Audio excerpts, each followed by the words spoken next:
My name is Emmy. I'm in grade 12, and to make ends meet, I work part-time as a photo model. And if you're wondering, yes, I'm shy, but not the cute, blushy kind of shy. I'm talking about the kind that's absolutely terrified of being seen when I'm not perfect, when I'm not camera ready. That afternoon, I had to practice a short dance for a school event. The routine wasn't even that complicated, but I felt so awkward, so stiff, like my body wasn't even mine. I couldn't bear the thought of anyone seeing me like that, fumbling and unsure. So I went to my bedroom to practice in private. I tried to lock the door, but the doorknob was broken. I crossed my fingers, just hoping no one would come home early and catch me. The room was silent except for the faint hum of my two phones. One was set up in front of me, recording my every move so I could critique myself later. The other played the TikTok tutorial I was trying to follow. The music started was bright, fast, and cheerful, but my heartbeat was a chaotic drum solo, completely out of sync with the upbeat rhythm. I started counting the steps, my voice a nervous whisper.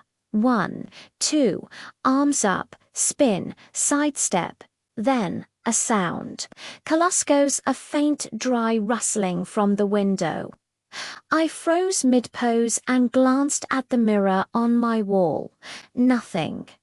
I looked over at the window itself, where an old weathered plastic sheet was nailed over the frame. It fluttered slightly in the breeze. It's just a cat, I told myself. Or maybe a rat. I shook off the feeling and pressed play again. This time, I tried to push everything out and just focus on the dance. But as I spun around, the sound came again, and this time it was louder.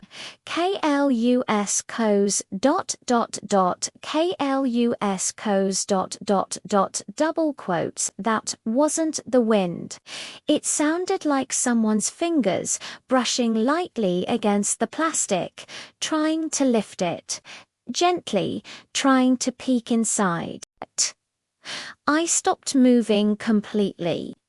The cheerful music kept playing, a strange soundtrack to the growing dread that was making the room feel smaller and smaller. I quickly checked my phone's front camera, nothing behind me, but the rustling didn't stop. It was persistent.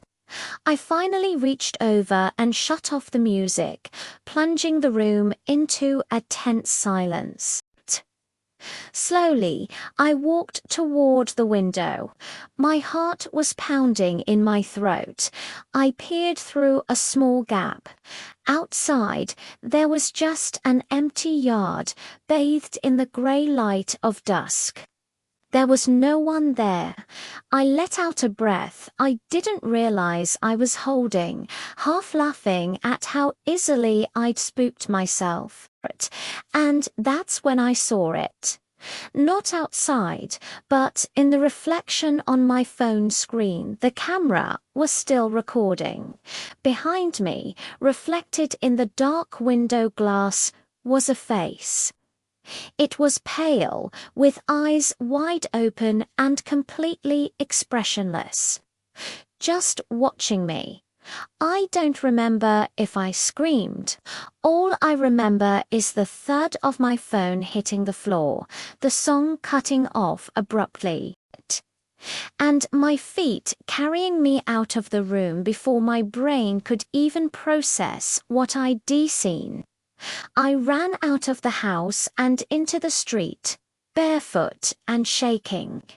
When my mom came home, I tried to explain what happened, my voice trembling. She just sighed and said I must have been stressed from school and work. To humor me, she hung a thicker, heavier curtain over the window. Next time, she said gently, just practice in the living room. I'll tell your siblings not to tease you. I just nodded, too shaken to argue. But that night, as I stood in front of the bathroom mirror brushing my hair, I noticed something in the reflection.